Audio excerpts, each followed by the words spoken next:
Episode 57, Solo, a Star Wars Story Reaction Show.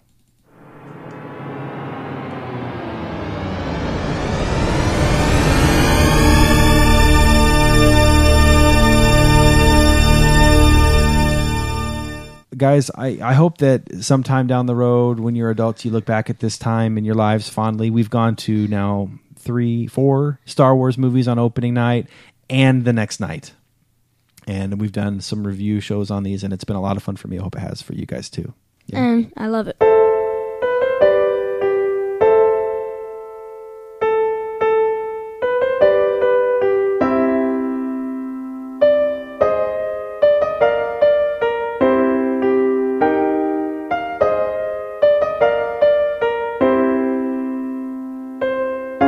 Hello and welcome to this week's episode of 5 to 1.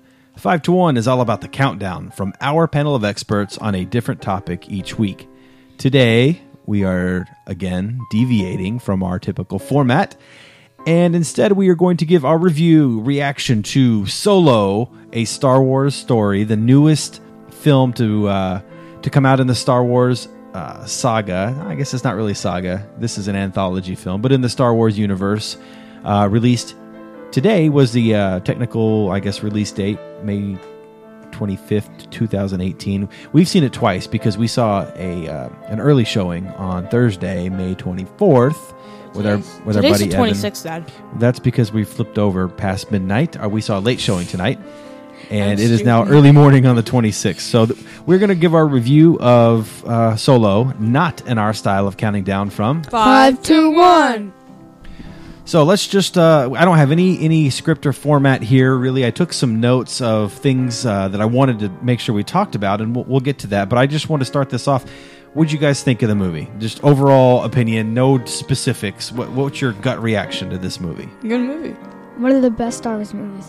One of the best Star Wars movies, Kate. Anything besides good movie? I thought that was too much to say it was one of the best Star Wars movies.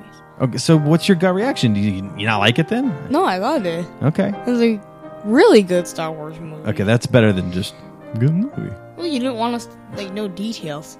Yeah, no specifics. And Okay, that's too specific. On. All right, so well, you wanted to start off with where you rank it amongst the other Star Wars films? I'll start. Okay, Jet. How do you rank your... We had the same today. We almost did, actually. There's two off, and it was the last two. Number 1 is definitely A New Hope. Wait, no, I mean Empire Strikes Back. I don't know what you guys are saying. It's Empire Strikes Back. Number 2, A New Hope. Number 3, Return of the Jedi. Number 4, Solo. Pause. Because I have Solo as number 4 too, and I've told you guys that. Yesterday when you saw the movie, you're like, there's no way it's better than The Force Awakens. Dude, I said I don't know if it is. I'm like, you like it more than The Force Awakens? You're crazy. I did not say that. When I ranked it number 4 ahead of The Force Awakens, you seemed very surprised. Let me put it that way. Yes, okay, I was surprised. You were like, what?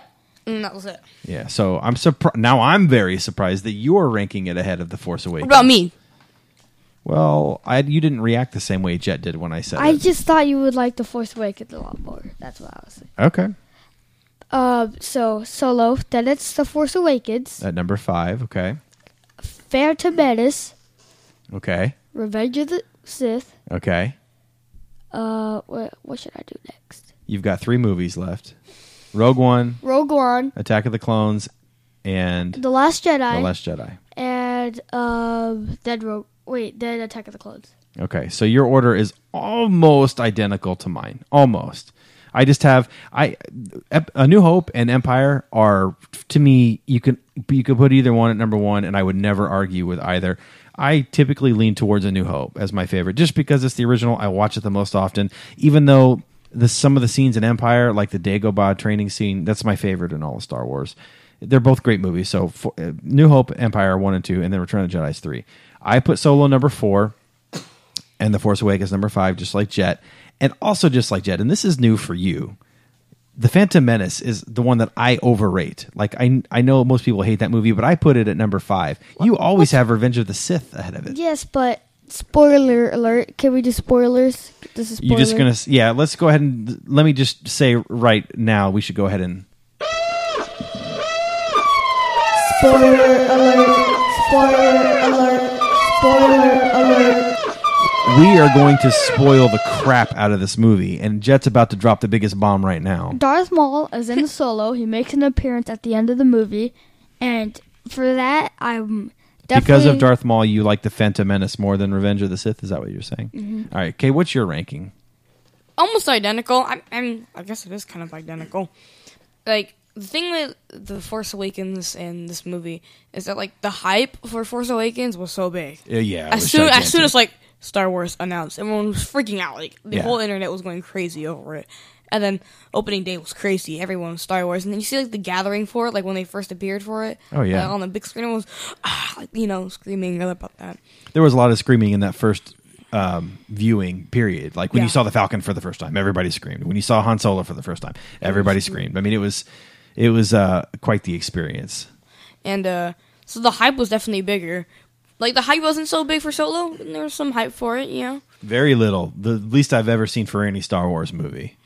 But it delivered better. So you like Solo better than The Force Awakens, too? Yeah. I'm honestly surprised. I feel like I overrate this movie a little bit.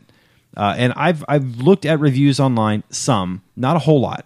And I think here's my general opinion of where this movie is falling in that realm, okay? The critics rate this one pretty low. 71% actually dropped down to 60-something% last I saw on Rotten Tomatoes.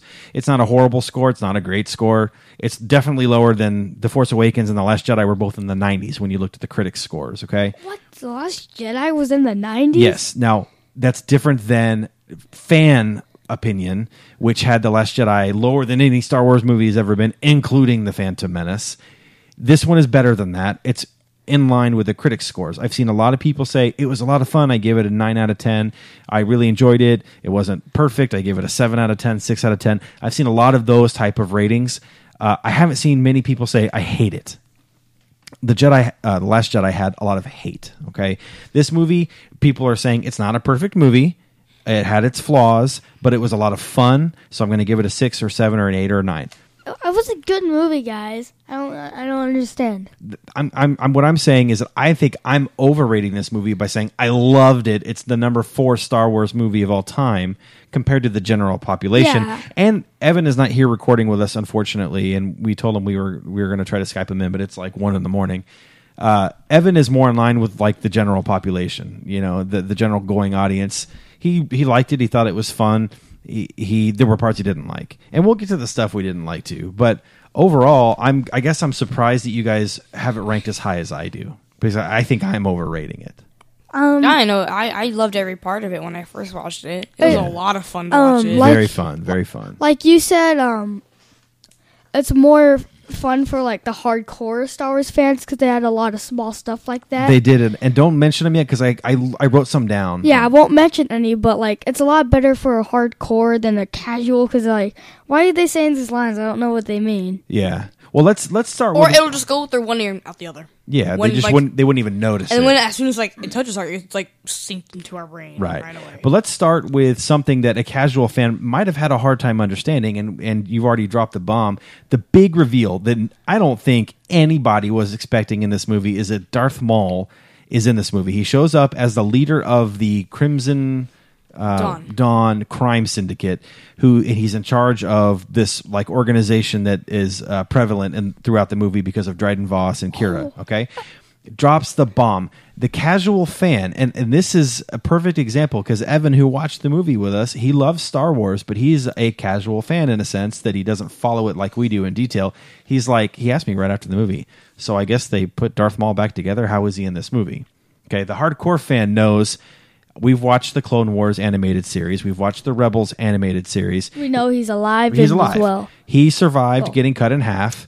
He went insane because he was cut in half and because he was abandoned by Darth Sidious. And he had spider and legs. he put himself back together with these like robotic spider legs and was found by his brother, Savage Opress, and brought back into the world. And went on a murder spree. Yeah, and he kind of gained his sanity back, and he got some better legs, right? Yeah. And took over crime syndicates in the animated series of Clone Wars. He took over the Pikes, which we saw in this movie. Took over the Black Sun. He took over the Black Sun, which I'm surprised we didn't see in this movie. They mentioned it. I don't remember. They mentioned 2 crime organizations, but I didn't hear Black Sun. I thought they did. I don't think they did. I thought Kira said it when he was talking to it Han. was another one, but it wasn't the Black Sun. She said the Hutt Cartel. Hutt Cartel, yeah. But he must have started his own called the Crimson Dawn, and that's what we see in this movie. And then we see a conclusion of Darth Maul's storyline that happens after this part in the timeline in the animated series Rebels. So to us, we saw him and we were surprised he was in the movie, but we weren't surprised that he was able to be in the movie, whereas the casual fan would have been. Yeah, but it's still... so what do you guys think of Darth Maul being in the movie? I thought it was a great addition to it. It's like the star of the movie, in my opinion. And did you notice when he was grabbing his lightsaber and it played like the Phantom Menace theme? Yeah, they put the Duel of Fates. But hold on. Wait, keep talking. Well, one thing I brought up to Cade while we were watching this time was I loved that Darth Maul was in it too. I thought it was cool. And it didn't really interfere. It didn't interfere with anything, but I think it would have been a really cool thing to have if they had, instead of Darth Maul, had Snoke be the leader of a younger Snoke, because we have no idea where that guy came from. Don't be so quick to judge it, Chad. Just think about it. Because he comes in The Force Awakens and everybody's like, who is Snoke? Then he dies in The Last Jedi and we're all still like, well, who was Snoke? It would have been cool to have like this be the seeds of his beginning, like, whoa, Snoke was around back then, and look at him, he already looks like he's gained some power. Maybe this is how he became who he was. Now, I still like the Darth Maul thing. I loved it, actually, but I think that would have been a neat way to like answer a lot of fans' questions that were disappointed in The Last Jedi when Snoke died and we never found out who he was. That's all I'm saying. But, you know the main bad guy? Dryden Voss. So he served Darth Maul, right? Darth Maul was in charge of the Crimson he Dawn. had to serve him, right? Yeah, he was. So you remember when I mean, it's a hint, but no one expected it. What's that girl's Kira says everybody serves somebody. Yeah, so that was like a hint. It was a foreshadowing. Yeah, definitely. Yeah, she said even Trenton Voss. So since we're talking about, before we move on, I think that it is possible they could make more solo movies. They kind of left it open. If you look at the timeline, it probably ends about 10 years before A New Hope begins, is my guess. There's no exact time frame given, but that would be my guess based on his age and the fact that him and Chewie are just now getting the Millennium Falcon. And they're going to Tatooine for the first time. And when we see the Millennium Falcon in A New Hope, it looks like crazy dirty on the inside, and it's still kind of pristine right now with Lando. So some time passes to get it that way. And by the way, what the heck did he do to the Millennium Falcon to get it that dirty by the time we see it in A New Hope? Right? The walls are like, you could tell they used to be white, but they look brown, right? Yeah. But I do you think if they do have more Han Solo movies that Darth Maul would be kind of a villain? The main antagonist? Absolutely. See, I'm not so sure. Maybe. Who else would? I think he would be more on adventures, and then maybe they've opened the door for Darth Maul to have his own series. Oh, Or like Boba Fett or something. They have like a... I think I could agree with that. Like, they like show, like, for the sequel, they could have like little hints of him. Like maybe you see him in the upcoming Boba Fett movie. So that was announced yesterday. Boba Fett officially is in the works.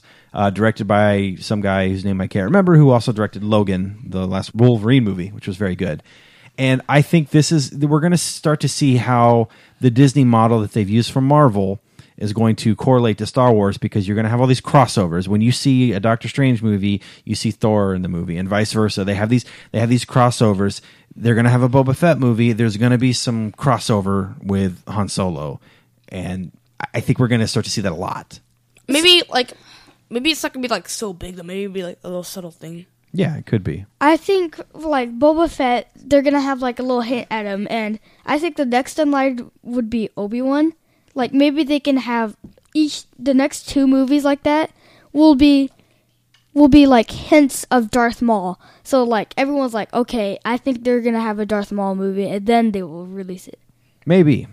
I mean, they're going to continue making Star Wars movies because they make a ton of money, and that's why Disney bought Lucasfilm, was to make money off of Star Wars. So they're going to continue doing it.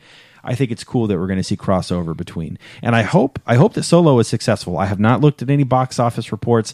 I know that it was when you look at the Force Awakens exceeded all expectations, and I'm only talking domestic. I won't talk international. Domestic, it made $936 million, which is the most all time for a domestic movie.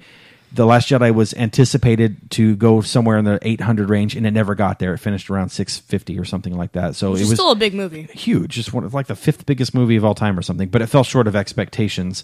Rogue One exceeded expectations. It made a little bit less than The Last Jedi, but still exceeded expectations. That's a huge movie. This movie was projected at 350 to 400 million, which is still huge, but is much less than what the other ones have made. And you could tell in the promotion, like when I told my friends that I was going to go see this movie with Evan yesterday, they're like, "Oh, I didn't even know it was coming out." Like there was a lot less promotion and hype for it.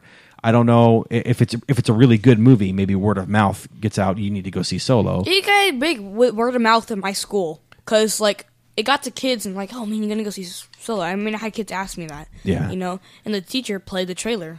Well, I hope that it's successful. I really do, because I want to see more. I really liked it. I want to see another Solo movie. I really liked. Let's go on to talk about Alden Ehrenreich. What did you guys think about him as Han Solo? Did you buy him? I think he did a great job. Did you buy? You never questioned, man, that's not Harrison Ford. This is weird. No, not at all. It seemed a lot like him when he's shooting his weapons and stuff like that. Yeah. He looks a lot like Han Solo during action scenes. He did.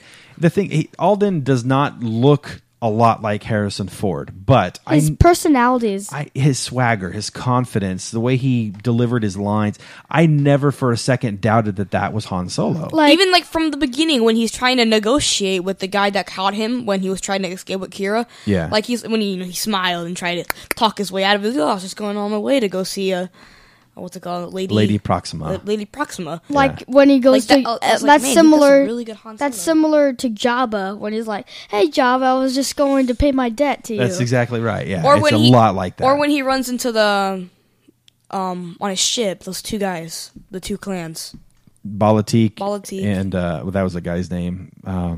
I didn't really know the other guy. Don't believe those freaks. The other guys. Tell it to. Something. What is it? I know what you guys are talking about. Conja Club. Yeah, Conja Club. Yes. Conja Club and the other one. Conja Club. Yeah, I didn't have a problem either. And what about Donald Glover / Childish Gambino as Lando? I know what you mean. Right at the beginning, it seemed a lot like him, and then it kind of faded Chewbacca. away. Yeah, it sounded just like him, and then the impression kind of wore off. I still bought him as Lando. He's cool like Lando. In the end, it was a lot like Lando. But I honestly, I had an easier time believing Alden than I did Donald Glover. I don't know. I agree. I don't know why. I just felt that he clicked with the character more. Maybe I don't know. It was just. I mean, I bought them both. Maybe they it's were both because good. he's Charles Gambino. Maybe. But like I have believed. How you doing, Chewbacca? The Han Solo a lot because. Like, the choices and what he, said. Like, that part where Lando was in the Millennium Falcon is like, I have all those guns, and he will shoot you on my signal, and he flew off, and then he, okay, go back to what you're saying. That reminded me a lot of Han Solo. Yeah, and I like that part, too, when Lando takes off, because it shows that Han and Lando, by the time they meet each other again in Cloud City, they have a history of betrayal already. Like, there's some tension there, right? But they're friends. But, yeah. And it's like they're a lot like each other, almost. But I think Lando is a little bit more duplicitous than Han. Han has more, he comes across as, a very gruff and out for himself type guy, but he's got a golden heart on the inside. So they're a little bit different, but they're similar. Good guy. That's what Kira said. He's the good guy. And not even he believed it. What happens to Kira? A good question. What happens to Kira? First of all, what did you guys think of Kira? The actress is Emilia Clarke. She plays Daenerys in Game of Thrones, obviously. Did you like her in the role? Did you like her character? I liked how she wasn't just someone he falls in love with. I like how she was more than that. And yeah, she had her own story. In the beginning, it's like, oh, we can do this, it's our love story. And then years pass and she's like, yeah, I've changed. I'm working with Darth Maul. Yeah, but I agree with Kay. At first, she's one of those characters okay, it's just Han Solo's love. There's nothing much to it. And, I think that's what they wanted you to think. Yeah. But after she got captured for, 3 years, a lot has changed. And she's, more of a likable and evil character. Yeah, she says you don't know the things I've done. And we never find out. I think she was about to tell him. And then, it got interrupted a few times. Yeah. I think I hope that we get to learn more about Kira through some vehicle. You know, if it's another Han Solo movie, or if it's a Darth Maul movie where Kira is his, you know, apprentice Sidekick? of some sort or sidekick. Yeah, like I think that would be really cool because I really like that character and I really bought into the love story. It was I thought maybe it would feel a little forced, but it didn't bother me at all. And it almost, this is going to sound like sacrilegious or blasphemous, I kind of liked it a little bit more than the Han and Leia love story. Like maybe because it's his first love or whatever, it felt right to me. It really did. Maybe, like, it seems like they were meant for each other more so than Han was meant for Leia. That's what I just said. Yeah. I kind of bought into it more. All right, what did you guys think about in the very beginning? It says, a long time ago in a galaxy far, far away, like every Star Wars movie has said, including Rogue One. Now, like Rogue One, it did not have the yellow crawl come into the screen. Good. You're glad it didn't, because it's not a saga film, right? Yeah. I thought it'd be weird. It's like, but they didn't have it for Rogue One. I Why would they agree. have one now? But they did have their own version of it because they had like 5 screens of blue words where they were like, the galaxy is lawless right now. And they were like setting up Corellia basically Yeah. to Which show. I kind of liked. See, I liked it because it felt like Star Wars. But at the same time, I'm like, if you're going to do that, just have a crawl. Like they're trying hard not to have it. I want the But crawl. still be able to tell what's happening. I want the crawl because, but not in Rogue One because I had that different font. Yeah. But I want the crawl for Solo Okay. because I think it would be cooler to describe the story like that way, like almost every other Star Wars movie. I mean, Yeah. Comic Sans would be easily the best. Comic Sans. I use Comic Sans for every assignment in school. You know, I realize we might have, we do get first-time listeners on our episodes a lot, and we never introduced ourselves. So I'll just, real quick, I'm Chris, and I'm joined by my 2 sons, Edak O. Omer. Cade, my 14-year-old, and Jet. my 11-year-old, and we are... 5 to 5 to 1. 1. Okay, good job, guys. What did you guys think of that creature that Jet thought was a Dianoga on Corellia that was in charge of all the kids who she turned into criminals? I honestly... It was like a giant worm with a lot of arms. Yeah, I know what you're talking about. She like ran the underworld. Did you Yeah, but see? what did you think of the don't alien know. and how it looked and all that? I kind of liked it. It's kind of that annoying-ish character like Jabba, but like more of the squeaky voice and Yeah. weaker, like leadership. Yeah. But I liked it, and the sunlight like absolutely killed it. So a Dianoga, Jet thought it was a Dianoga, which it's not because Dianogas they're not sentient. They don't talk. A Dianoga is the animal that we see on in The Empire Strikes Back. No, A New Hope. No, it's in The Empire Strikes Back when Luke lands on Dagobah and R2 gets like eaten by something and then spit back out of the swamp. That's a Dianoga. But I thought- it's also rumored that it's a Dianoga on the Death Star and the trash compactor Yeah. that pulls Luke under the water. I think that's a Dianoga. It probably is, but you see one much more clearly on Empire. Dagobah. I don't think this character was a Dianoga because it talked and was sentient.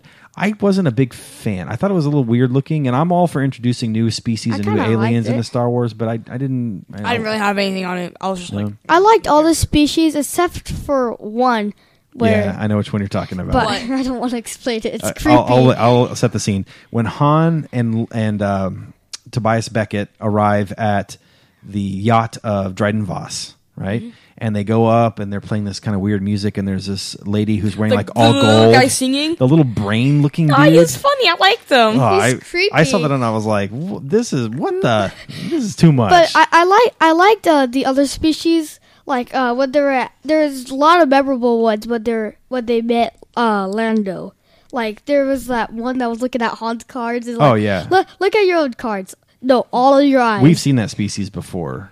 no. That's a reused species, yeah. But I know still it was does. funny because they had the eyeball. The Yeah. one eyeball was looking. Yeah. And, And also had that like alligator one that like chomped off all of. Oh yeah, it was teeth. chewing its nails or something. It was Yeah. like, yeah, those were cool. I will say, on the whole, one of the things I did not like about this movie was that most of the humor did not work for me. I didn't think it was a very funny movie at all. There were a couple parts where I chuckled. I think there were a couple parts that were supposed to be funny that like nobody laughed at. Yeah, there's that one where it's like, it was meant to be a joke, but no one even said anything about it. One that really stood out to me that was really forced was at the beginning when they were driving away from the people that were chasing them, like On Corellia? yeah, the one that hit Han with the stick. Yeah. That black droid said, "Hey, you can't pass." Oh, yeah. And all And then, that. like, And walked then out it- into the middle, yeah. and you're like, okay, he's gonna going to get hit by the thing. And then he got And, hit. like, nobody even Yeah, like no one even laughed. Yeah, there were several moments like that just... But some of the comedy work. was like really funny for me. I laughed a few times. Like when he was at the shower with Chewie. I love that like, part. And he's And just then he like, gets in we could have just- done this it's one like at a one at a time. time. Yeah. He's like, "Ugh." Yeah, that part was good. There were some funny parts, but for the most part, I didn't really... I mean, and that's okay. Star Wars is not a comedy movie, and sometimes, like, The Last Jedi, for example, we complained there was too much comedy.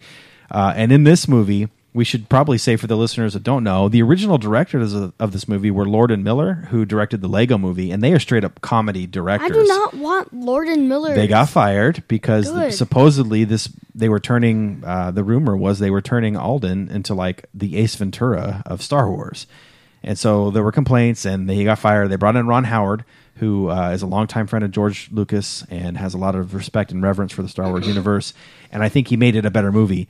But Ron Howard's not funny, so I think it lost a lot of its humor. It could have saved some of what Lord and Miller started, and then had Ron Howard I don't shape it want differently. Lord Miller to direct any of the Star Wars movies. They won't. Trust me. I wouldn't want Han Solo to be like Ace Ventura. So we've brought up a few times Dryden Voss, who was mainly the main antagonist bad guy. Maybe Memphis Nest was for a large portion of the movie, but we'll talk about Dryden Voss first. What did you guys think of Dryden as a villain? He was really easily quick-tempered. Yes, and I liked how when he lost his temper, those scars on his face They turned turned red. and Yeah, and his turned red, eyes too. turned like pure red. Like the more angry he got, or when he was asking, what's it called, him to bring, he was asking Han to bring over the. I never ask anything the twice. I never. I think he got really red and serious, and Yeah. it's like, okay, it's a party, let's have fun. It's like I thought he was very effective. I thought he was really As a cool. villain, yeah.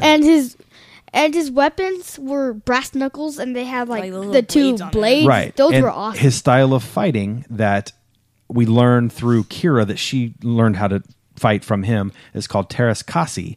And that's a little nugget for really hardcore Star Wars fans. You guys didn't even know this. Teras Kasi has been in many books and comics and video games as a style of fighting in the Star Wars universe. Thought it was kind of cool. I thought Yoda used it. Did he? No, but I thought it was cool that they brought something in that like a very small percentage of people know what it is, but the people that do are like, oh wow, Teras Kasi, that's kind of cool, and it helped explain like how Kira turned into a badass. yeah. Right. So I thought that was a nice addition. Now we talked Dryden Voss, Memphis Nest, the really cool looking helmet that ended up being a So girl with awesome. all the freckles. I can make that armor set. But I had one problem.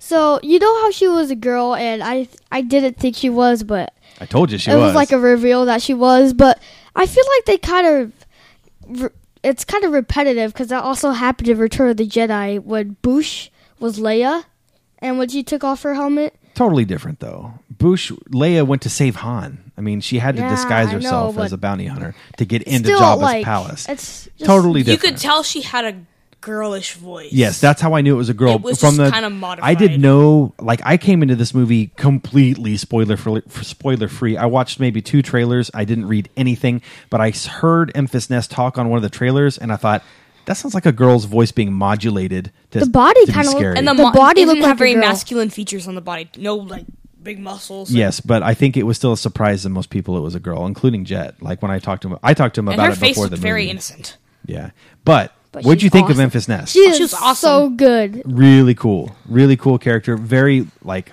awesome to watch fight. The bottom of her weapon can like launch things in the air, and including herself. Yeah, You know when she like when smacks she, the when ground she or whatever? jumps over back to She her jumps- speeder Yeah, from the they're train. like riding across mountains on a train, and her speeder's like kind of hovering, and she just boom, like jumps off the train onto her speeder. Like there Yeah, was nothing. I was like, but it gave us a little. See, when we watched this movie the first time, I talked to Jed a lot more because I was sitting between Jed and Evan, and I told him, who do you think is the main villain? And he's like, Memphis Nest. While we were watching the movie, I said, I think it's Dryden Voss. I don't think it's Memphis Nest. And the reason I thought that, it gave us a little hint when she did not kill Beckett on that train scene. She could just cut have his killed gun. him. She owned him and cut his gun and then knocked him backwards. And yes, he might have died, but she didn't kill him. She Like could she could have have just like like slit his throat. Yeah, Or she something. could've Beckett killed him was. easily. Remember, Beckett was like, I pushed her. I think the fall killed her. Oh, for Aura Singh? Yeah. Yeah. We'll get to that in a little bit. But yeah, Memphis Nest was one of my favorite characters in this movie. I thought it was very, very cool. And we find out later that she's actually one of the starters of what will eventually become the Rebellion. And we learn a lot more about that in the show Rebels. That's where they show the origins of the Rebellion. But really cool character. I feel like she's powerful, like how she could move and like hit people. I think she could like take out some powerful Jedi and Sith. I mean, she could probably hold her own. I don't know if she could take out a Jedi, but I think kind of like a Grievous or what's the leader of the Mandalorians? Pre Vizsla. Pre Vizsla can probably hang in there for a fight. All right, what did you guys think about how Han Solo gets his name? Oh, that was awesome. You like that? He was just like, I don't have any people. And it was like, okay, Han Solo, because Solo, he's on his own. So we've talked on the way home. We were talking about how George Lucas is not very good at names. I don't know. He's not very good. He's not very he doesn't Creative. hide anything. They're all on the nose. There's a character in the prequels who tries to sell death sticks to Obi-Wan at that club that they're at, and his name is Elon Sleazebaggano. And even in the big characters like Darth Vader, Vader means father in German, Darth Sidious, like after Insidious, General Grievous, Darth Tyrannus. These are all like Luke Skywalker. These are all very obvious names for who the characters are.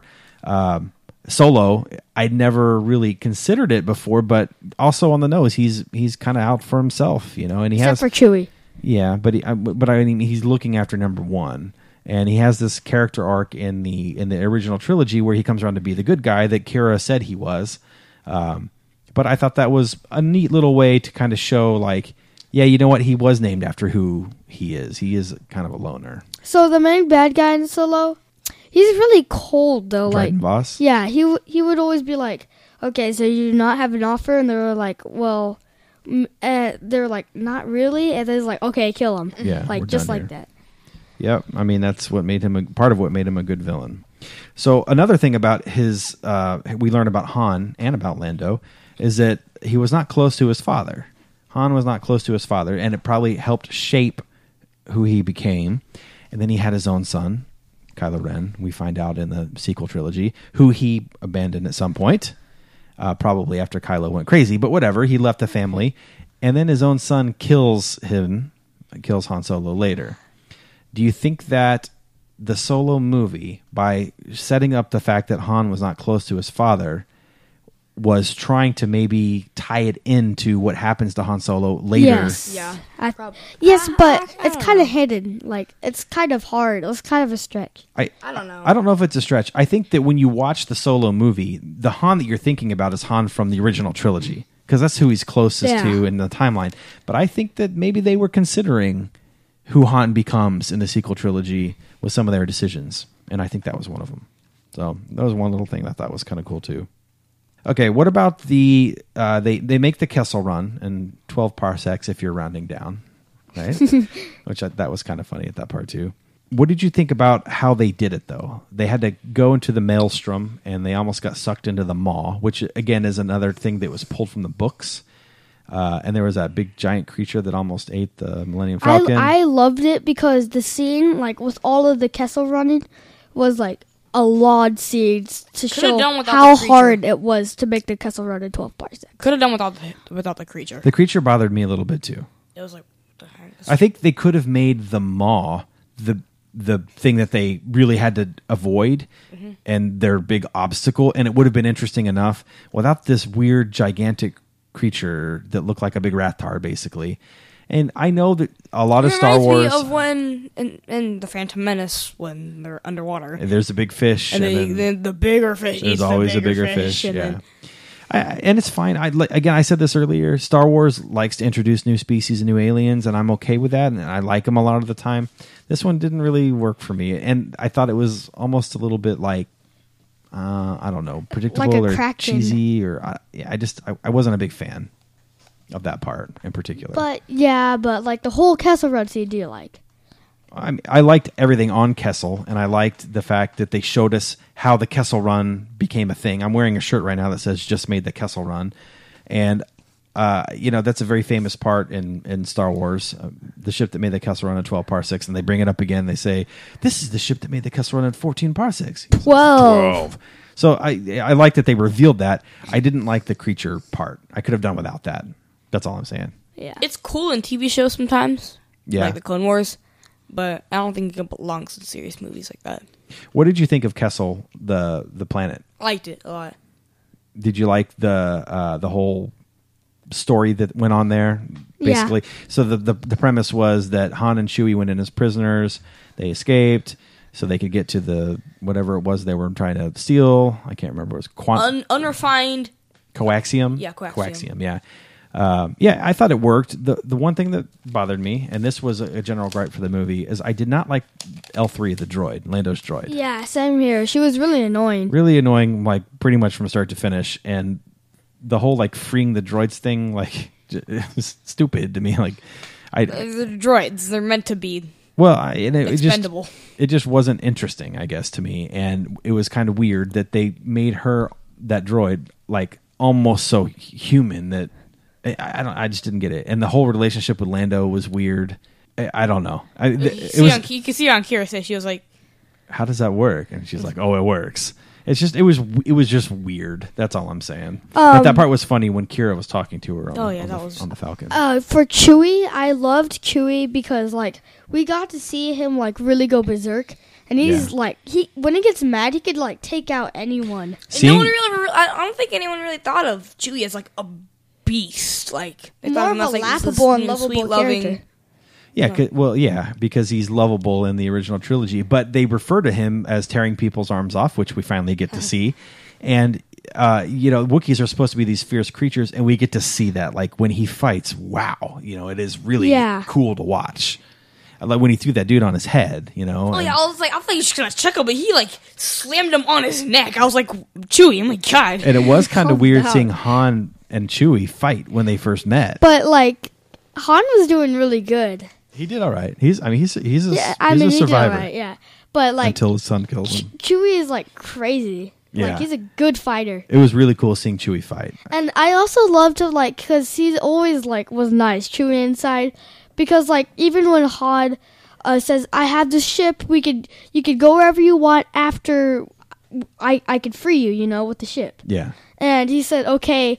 And when the ship was leaving, like, instead of punching him or kicking him, like, really mad, he was just like, annoyed with him. So that's one thing that I thought was kind of an interesting scene. When they land on the planet, they have a campfire going, and they're all kind of talking about what they're going to do. And the one guy's like, the one guy who died, I liked that character. Rio or something like that, pilot. Oh, yeah, the monkey guy. Yeah, with all the arms. He says he's alone and he doesn't need anybody. And Beckett says he's going to learn how to play whatever instrument he keeps talking about. And Han says, I'm going to go after the girl that I left behind on Corellia. They asked Chewie. And he goes, "Rawr." What'd he say? He said he was going to find his family or tribe. I'm not sure which one. Does it and matter? Beckett goes, what's the difference? And I thought about, like, why is that line important? Because it stands out a little bit. And I think what happens... Because it's the end of the scene, too. And, like, it fades away. Yeah, but what does it mean? Okay. And I thought about it for a little bit because I expected in this movie that we would meet Chewie's family, his wife or children. He's 190 years old. He's got to have some family somewhere. They all got captured into slavery. We never did. Now, I'm pretty sure they all died in... Well, we saw other Wookiees that he helped escape from Kessel, and he grabs one and they touch head to head. And I saw that part in the preview. I thought, that's Chewie's wife, right? It wasn't. It was some Wookiee that he helped escape on Kessel, right? And the Wookiee decided to help them escape. So then this line came back to me at that point. Chewie was not going to find his family. He was going to find his tribe, which is Han Solo. That is his tribe. That's what I think that line means. I don't know. That's just me. Maybe? So how... Maybe. So Chewie and Han, as we all know, like they travel together like forever. Like they always stick together until he died. Yeah. So how much years did they like spend together?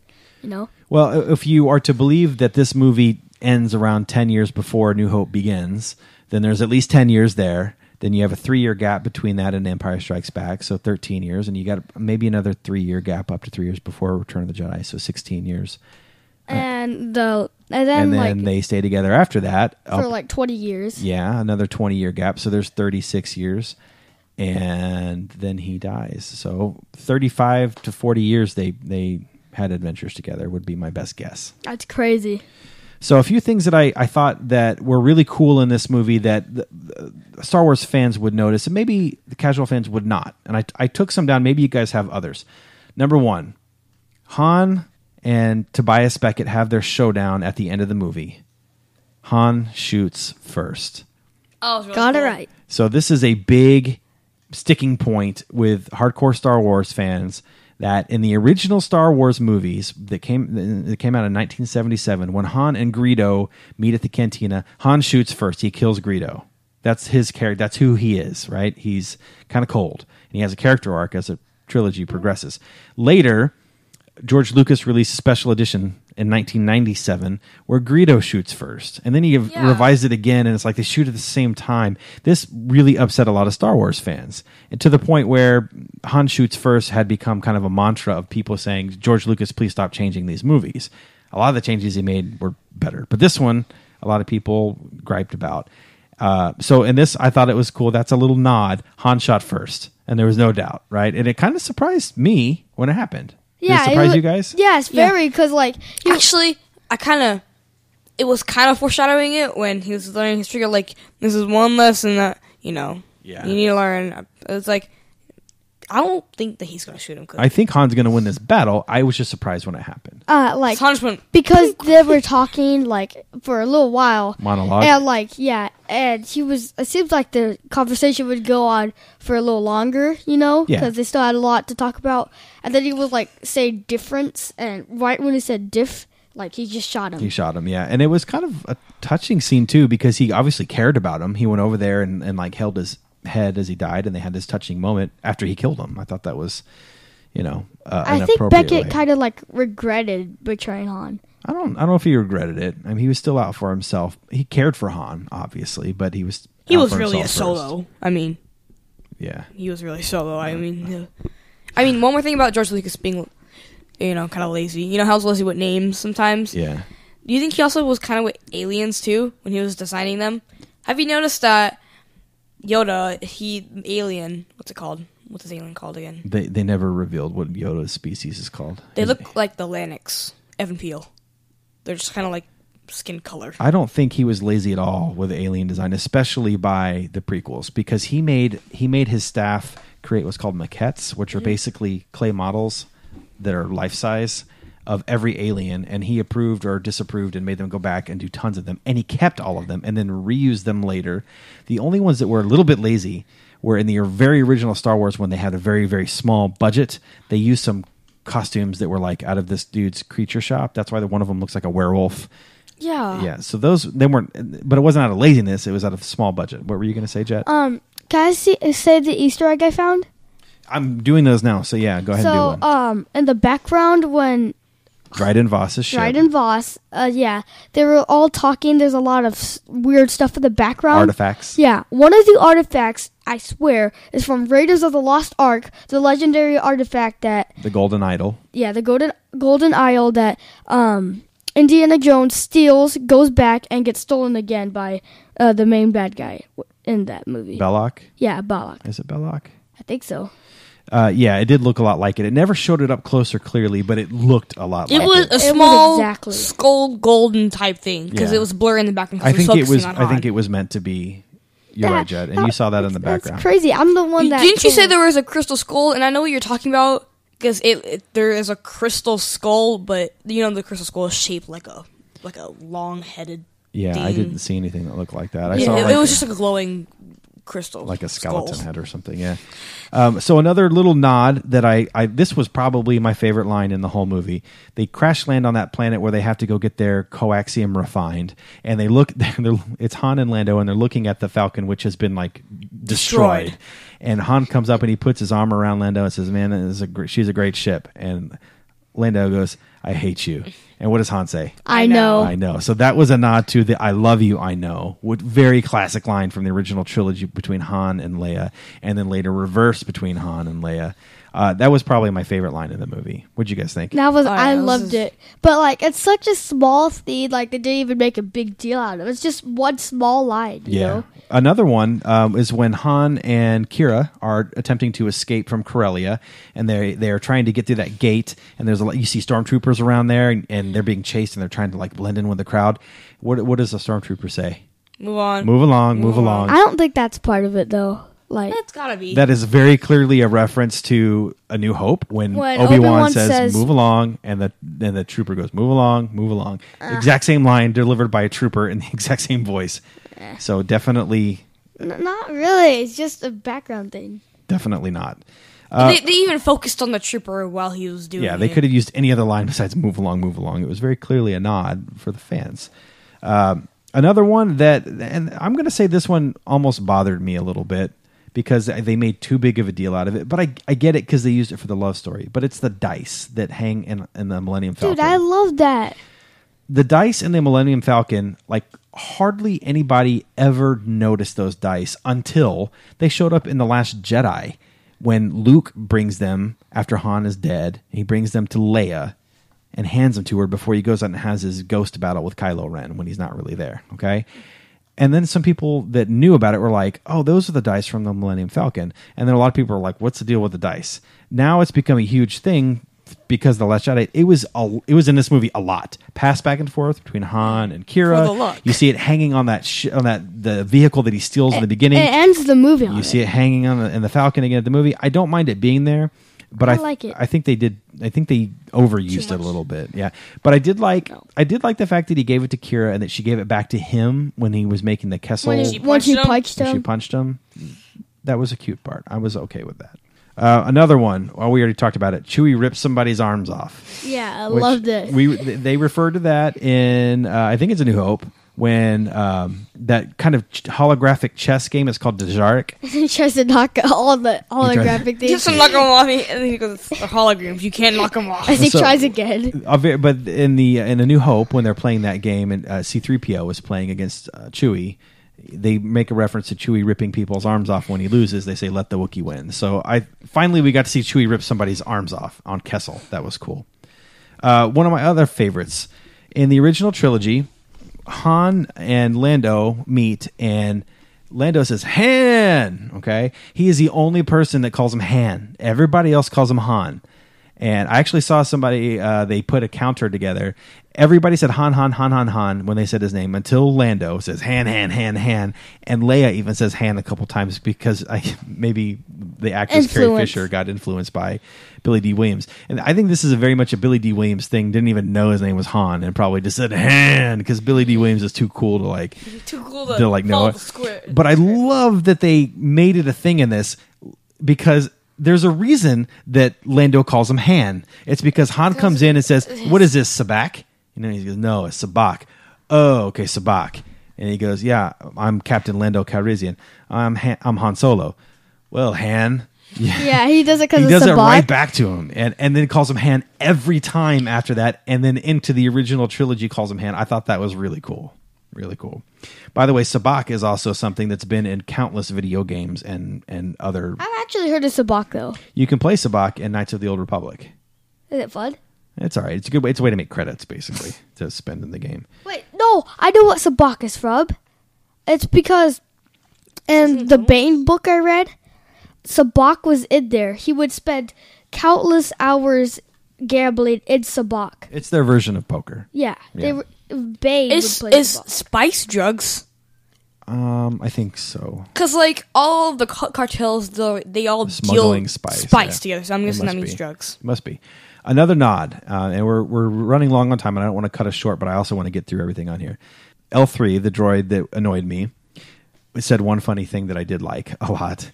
When they are on whatever planet they find Lando on, I don't know what planet that is, and they're about to leave, Lando's like, "L3, stop arguing with the dude who's having the droids fight in the droid battle." Let go of the mean man's face. Yeah, let go of the mean man's face. And she says, "They don't even serve our kind here." That I love. Did you catch that? No, I didn't see that. Because I knew from A New Hope, when they originally come in, to the cantina. C-3PO and R2-D2 come in, and everyone just stares at them. And then the bartender says, "We don't serve your kind here." That's and then, exactly right. And then Luke, I think it's Luke, says, "Wait outside." Yeah, so it's Chowman's Cantina. The bartender's name is Wur, if you were wondering. Wur, spelled W-U-H-E-R, for the hardcore fans out there. It says, "We don't serve your kind out here in here." And I thought that was a cool little nod they put there. Of course, we found out what the Kessel Run is. Dejarik, the chess game, was cool. Han gets his blaster, his iconic blaster that we see in the original trilogy from Beckett. I liked that part too. That was really cool. The DL-44. And the train scene when Memphis Ness first comes in, I love that scene. Oh yeah, you did mention you really liked the train scene. That was a cool scene. Yeah, I liked it too. I mean, it was a like an action-packed train robbery, train heist. And you got to see, Memphis Ness kick Beckett's butt. Yeah, it really introduced the character of Memphis Ness as being, awesome. She could do parkour, like yes, she the could. opposite of Michael. From The Office? Yes. I think Michael did better. Another little... Andy did better. No, Dwight was the one that got his hands and started kicking doors open. Andy's the one who said, "I'm gonna jump off this truck, 360 over the boxes, gainer over the trash can, and 360 back football on the floor." Yeah, let's do it. All right, another one I noticed. I think it's Beckett who says it to Han when this is it. They just dropped the payload after the train scene, and Beckett punches Han in the face, and he goes, "Do you have any idea what you've just done? We weren't stealing that for us. We were hired to do this by the Crimson Dawn. Do you have any idea what it's like to live with a price on your head?" Did that line mean anything to you? It stood out to me. I think it's almost directly lifted from Return of the Jedi when Han is going to leave. Maybe it's Empire. It's Empire. When Han is going to leave to go pay his debt to Jabba the Hutt, he says, the leader guy, whose name I'm drawing a blank on, says, "I know what it's like to live with a price on your head. It's not an easy thing." So I totally understand. So I thought that was cool. That was like another nod there. And also from that same scene, he says, "You're a good leader and we hate to lose you." And in this movie, it happened again. When Memphis Ness is talking. Yeah, when Memphis Ness is talking to him, it says, "You're a good leader, a warrior, and a good leader. We could use somebody like you." Yeah. So a couple direct references there to things we heard in the original trilogy. Also, Lando's helmet that he wore. Lando wears the helmet in Return of the Jedi. Beckett wore it in their Kessel Run. That can't be the same helmet, though. Why not? Oh, why? Yeah, it's like they got it off of Lando's ship, and it's Lando wearing it in Return of the Jedi. I think it's the exact same helmet. Yeah, it looks the exact same. So probably he uses it to disguise himself as some sort of guard in Jabba's palace. What else did I have? Oh, okay. So when Han and Lando meet in Cloud City in The Empire Strikes Back, Han is like a little bit Chewie's a little bit worried because they've had some beef in the past, and he's like, "That was a long time ago." He goes to meet Lando on the deck, and Lando looks angry, like he's going to punch him, and instead he kind of grabs him and gives him a hug. And Han does the exact same thing to Lando. So it's like in reverse when he meets him at the end. Now he's using it to steal that card that Lando was cheating with. He grabbed his wrist, actually. How did they figure it out? He saw it. Oh, he saw it? He saw it. And I thought that was cool that they just had the same type of meeting, but in reverse. But I love when Lando, he's going to win because he thinks he has a thing in his wrist, and he's doing it, and it's just like, his fist is like, oh, God. Yeah, it's not there. Another thing from that scene is when Han wins and wins the Falcon, he goes, "Fair and square, baby, fair and square." Oh, yeah. And in Empire Strikes... I won that fair and square. Exactly. So a lot of little things like that I just thought were cool. We heard a mention the name Bosk when Val, the girl who died on the bridge, who blew herself up. With Beckett, why'd you hire these amateurs? Yeah, why don't we go get Bosk? Or the twins or something like that. Bosk is a bounty hunter from the original trilogy. Trandoshan. He's a Trandoshan. Looks like a big lizard, basically. He also takes a huge role in the Clone Wars, actually. He's in it a lot. Yeah, he's in the Clone Wars a lot. Also, we find out that Beckett, Lando says, "Aren't you the one who killed Aurra Singh?" Beckett's like, "Well, I more pushed her, and I think the fall is what killed her." Aurra Singh is another bounty hunter that we see in the Phantom Menace, and we see her in a lot in the Clone Wars too. She actually trained Boba Fett a little bit, so that was kind of cool. She made him into a killer. Yeah. Also, when they store the coaxium on the Falcon, where do they hide it? The hidden compartments in the floor of the Falcon. That's in The Force Awakens. It's also a very big scene in A New Hope. They hide there from the troopers that come onto the ship. Right, they all go into those little hidden compartments they have to lift the floor panels out. It's also The Force Awakens when Rey and Finn hide because they heard something. Yeah, that wasn't in the hidden compartments though. That was yes, it was. No, that was like where the gas masks and stuff were different. I think it was. Okay, well, it's like a maintenance compartment on the ship, like a bunch of switches. There's a bunch of like switches and stuff. Yeah, it wasn't like supposed to be a hidden compartment where you store cargo, but you do see it in A New Hope. What else did I have here? Lando's capes. We got a lot of Lando's capes, which were maybe even too much of it in this movie because they tried to make it a funny thing. But it's well known that Lando wore capes in the original trilogy, so I like that they gave that some backstory. Also, Han says, "I got a really good feeling about this." Oh yeah, which is the classic line that we've gotten in every other Star Wars movie. I got a bad feeling about this. I like that. I like it when Ewan McGregor says it most. I liked it because we hear Han say it in the opposite way when he's older, because it shows like Han how Han changed in this movie to become who the character he is in A New Hope, being betrayed by Kira, being betrayed by Beckett, changed him. He goes from being this kind of positive dude. Yeah, I got a good feeling about this. We're going to win. He says we're going to win when him and Kira go up there. He becomes much more negative by the end of the movie. But he still asks Chewie to cheer him up. Yeah, that's true. And you can never sleep more cozier than curled up in a Wookiee's lap. In a Wookiee's lap. A Wookiee's lap. Wookiee. I like that guy so much. Rio or something. Yeah, like Rio. That. It's Rio. What did you guys think of the music? That was amazing. They reuse a lot of stuff. Well, yes. It said it in the credits, like based on John Williams' theme for Han. But I liked the reuse. No, parts. it didn't say based. Some of them it's themes used from. Yeah, there were sometimes the music I didn't like it. Like I didn't think it fit. Like in the train scene, it was almost like a cheery song when that was supposed to be like a really tense part. No, dude. Like, did you hear like later when they were hating it off, like on the train? It was like there was like a voice like singing of like Empress Ness. I didn't hear that. I just remember thinking this music doesn't fit this part. I liked the parts that they reused, but like from John Williams' music. when they were on the Millennium Falcon, the space battle was great. Dun, dun, dun, dun, dun, Yeah. dun, dun, dun. Yeah, that was great. And when they first see the Millennium Falcon and it kind of plays the Force theme a little bit, like that was really cool too. But the stuff that wasn't John Williams, I wasn't a big fan of. The music's always kind of the same when you're in the cockpit of the Millennium Falcon. That might have been another one of my favorite parts in the movie is when you see Han enter the cockpit for the first time. Even before he grabbed it, and he just walks in there and he's like, "Whoa!" Like you can see how much love he had for that ship on his face right away. And when he's also playing Sabacc for the second time, it's just like it's nothing mutual. It's mutual. It's mutual. That cockpit has like a lot of like buttons and stuff like all over the walls and ceiling. Yes, it does. Okay, one more gripe I had about this, and I'll stop griping. This is the first Star Wars movie, unless it was in there, I didn't see it. It is the first Star Wars movie to not have R2 and or C-3PO.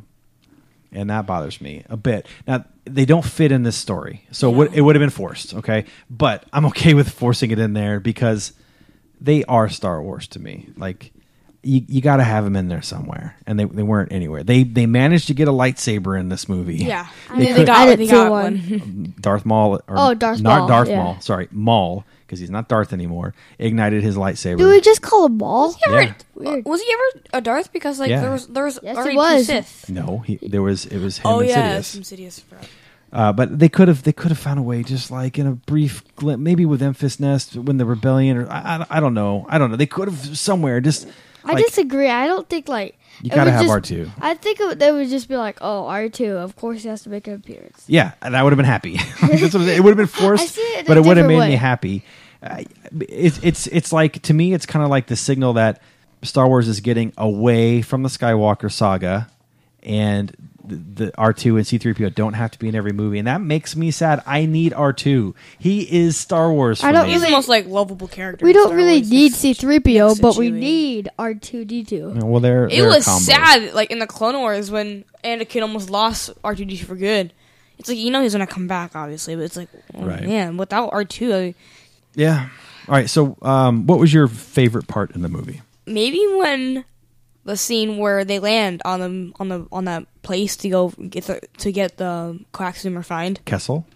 Oh, to get it refined. Yeah. Yeah, Scarabina or something. I can't remember what it's called. But where the people are that can't talk because their tongues got cut out. Yeah. Dude, it's definitely a mall. Mall was your favorite part? For sure. Isn't that on that planet? No. Wherever they went to go meet. Mall was definitely the star scene of the movie. It stands out because it was such a surprise. It's Maul. I get so excited when I see Maul in movies. When I see him in the cartoons, I'm like, it's Maul. Yeah, I'm excited, but like it's cartoon. Yeah. Not as excited. When I see him on screen, he looks amazing seeing him again. That whole scene made it better cartoon. because like with the whole thing, like smiles, the real cheesy stuff, and then like as soon as he leaves, she's like all serious, and then she gets the ring off the dead body. Yeah, because when I first saw that scene, like I knew something was up. Well, I got that they were finishing the line that she didn't finish before, because when they first met back in the scene where they meet back up and he's surprised to see her, John Voss interrupts them. Yeah, he interrupts them before she can finish her line.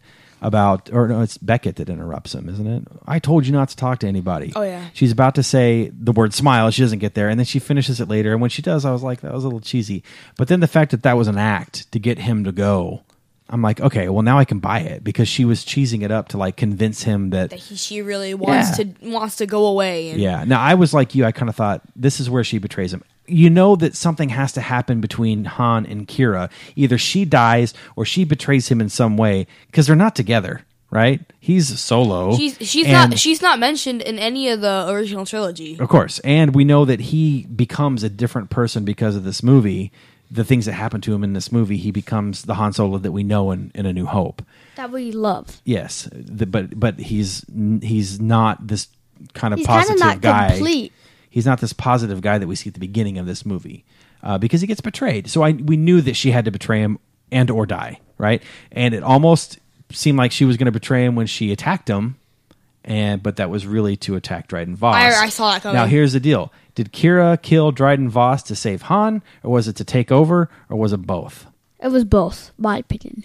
I think it's both, because through the whole movie, I mean not through the whole movie, but when she was on her own and she changed or whatever, she did things for, Dryden Voss or whatever, and for herself, but while she did it, she was trying to help Han too.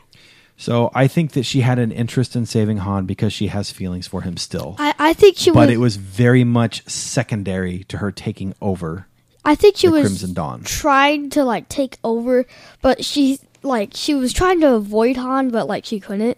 Yeah. And so she just saved She didn't want him to die. Yeah. Okay, but that was a secondary thing to her taking over. It's like, first I'm going to do this for myself, and then, in the process, I'll try to save Han. Yeah, and exactly, yes. That's how I saw it, too. And I think that broke Han's heart, obviously, and I think it broke hers a little bit, too. You saw her looking at him out the window when she flew off. She cried. She had, a little tear. Was there a tear? Yeah, I saw a tear. So, there were definitely feelings there, but at the same time, her primary concern, taking over. I mean, she could have gone with Han. They could have run off together. Maybe she's been too hardened, or maybe she's been too conditioned to think that she can't, or maybe she's power hungry. Who knows? But one scene I thought was disgusting. Did you see Han when he was getting sucked into that mud by Chewie? Oh, yeah. It was so disgusting, the mud. I didn't think it was disgusting. Mud doesn't bother me, but it kind of makes me claustrophobic, because that would be a horrible way to go. Yeah. Drowning in mud. All right. Well, I covered everything that I put down in my notes from the second viewing here, and I kind of made some notes while I was watching the second time, hoping that nobody would see me using my phone, because it's rude. But we had these big seats and we were kind of to ourselves, so I think we were fine. Did you guys have anything else you want to add before we wrap this up? No. No? You loved the movie? I loved it. You want to see it a third time? Yes. You want to see it a third time, Katie? Very much. Tomorrow. Nobody can hear you nodding. Oh, yeah. Okay. I want to see it tomorrow. I don't know about tomorrow, but we'll see. We'll see it a third time for sure. Well, I have no school on Monday. That's right. Memorial Day. Do you have work? I am off from work. Wow. So we could do Sunday, maybe. True. All right. Well, guys, I hope that sometime down the road, when you're adults, you look back at this time in your lives fondly. We've gone to now 3-4 Star Wars movies on opening night and the next night. And we've done some review shows on these, and it's been a lot of fun for me. I hope it has for you guys, too. Yeah. And I love it. All right. Well, if that's it, then... Love you.